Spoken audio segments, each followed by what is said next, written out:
আসসালামু আলাইকুম সবাইকে। আশা করি সবাই ভালো আছেন। আলহামদুলিল্লাহ আমরাও ভালো আছি। অবশ্যই কমেন্ট করে জানাবেন কেমন আছেন। এখানে ডিম সিদ্ধ দিয়ে দিয়েছি, পাতিলটা একটু পুড়ে গিয়েছে, পরবর্তীতে আর কি ঘষে ধুয়ে ফেলবো না। এখন হচ্ছে আমার মেয়ের জন্য আর আমার জন্য হচ্ছে ডিম সিদ্ধ দিয়েছিলাম। সকালবেলা উঠে পড়েছি, আর এখানে ভাবলাম যে একটু ডিম খাই। আর এখানে আমার হাজব্যান্ড হচ্ছে সিঙ্গারা নিয়ে আসছে, ছোট ছোট সিঙ্গারা। আগে এগুলো 3 টাকা ছিল, এখন হচ্ছে 5 টাকা হয়েছে। আর এই সিঙ্গারাগুলো অনেক মজা। অনেক সিঙ্গারার মধ্যে হয় কি অনেক বেশি মশলা দিয়ে ভরে রাখে, এগুলো ভালোই লাগে না। আর এই সিঙ্গারাগুলো এত মজা কি আর বলবো, অনেক মজা। সত্যি কথা বলতে কি অনেক মজাই। এই জন্য আর কি বারবারই বললাম। আর এখানে রান্না বান্না করার জন্য চলে আসছি। এখানে অনেকগুলো মাছ নিয়ে আসছিলাম, এর আগেও জানি না কারা ভিডিও দেখেছেন নাকি।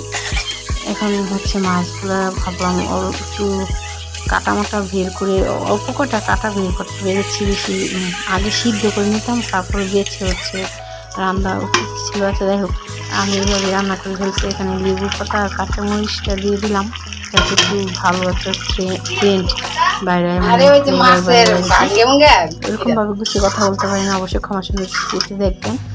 তো লেবু পাতাটা এই তো আমি হচ্ছে আমাদের এখানে পাতা না উপরে ছাদের থেকে হচ্ছে নিয়ে আসা হয়েছে, এই জন্য এখন দিয়ে দিলাম। আর এখানে লেবু পাতাটা না দিলে একদিনই হবে না। যে কোনো মাছের ভেঙে এরকম গাটার মতন, গাটা বলি আমরা, আমি জানি না কে কী বলেন। এখানে তো লেবু পাতাটা পরে দেওয়া উচিত ছিল, কারণ পরে যদি দিতাম তাহলে পাতাটা একটু সবুজ সবুজ থাকতো। কাঁচামরিচটা আমি হচ্ছে কী বলে, আবার আমাদের এমনি তো গ্যাস কম, তো এই জন্য মানে হয়ে গেছিল গা, মানে আঁচ কম, এই জন্য কালারটা এরকম হয়ে গেছে। লেবু পাতাটা আর ইয়েটা পরবর্তী আপনারা হওয়ার 5 মিনিট আগে দিয়ে দিবেন। যাই হোক, এখানে গরুর মাংস ছিল, গরুর মানে গোস্ত ছিল আর কি। এখানে হচ্ছে লেবু কেটে নিয়েছি, এখন হচ্ছে খেয়ে নিব খাবারটা। আর এই তো এখানে এই তো মজা হয়েছিল। এখানে আমরা সবাই এখন খাওয়া দাওয়া করবো, আর আপনাদের মাঝে শেয়ার করবো। আশা করি আপনারা আমার ব্লগ ভিডিওটি পছন্দ করেন। অবশ্যই যদি ভালো লাগে শেয়ার করতে পারেন। এখন হচ্ছে খেয়ে নিচ্ছি গরুর গোস্ত, এই যে নিয়ে নিচ্ছি গরুর গোস্তটাও মজা হয়েছিল। এখন খাবো আর আপনাদের মাঝে শেয়ার করবো। কারো আবার নজর না লাগে, বুঝছেন? নজর দিবেন না, খাওয়ার মধ্যে আবার নজর দিবেন না কিন্তু। এখন কে কে আমার মতন এরকম লেবু ছিলকা সে খান, অবশ্যই কমেন্ট করে জানাতে পারেন।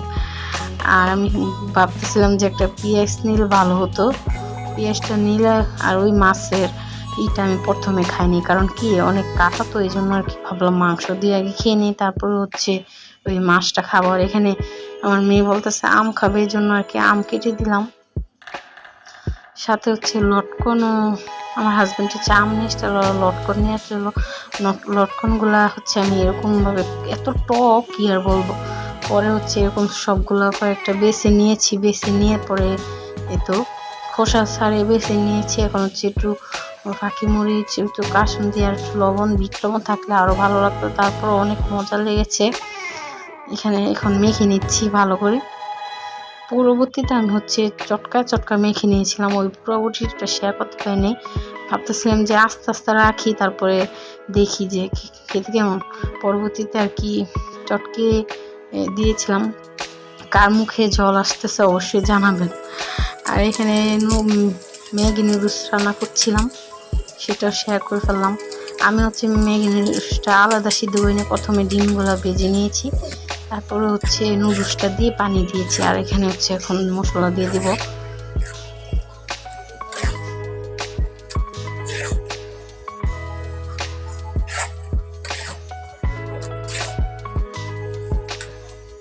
এই তো নুডলসটা হয়ে গিয়েছে। আজকের মতন ভিডিওটা এই পর্যন্তই। আশা করি আপনাদেরকে ভালো লেগেছে। যদি ভালো লাগে অবশ্যই ফেসবুক থেকে যারা দেখছেন অবশ্যই ফলো করবেন, ইউটিউব চ্যানেল থেকে দেখলে সাবস্ক্রাইব করবেন। আল্লাহ হাফিজ, আসসালামু আলাইকুম।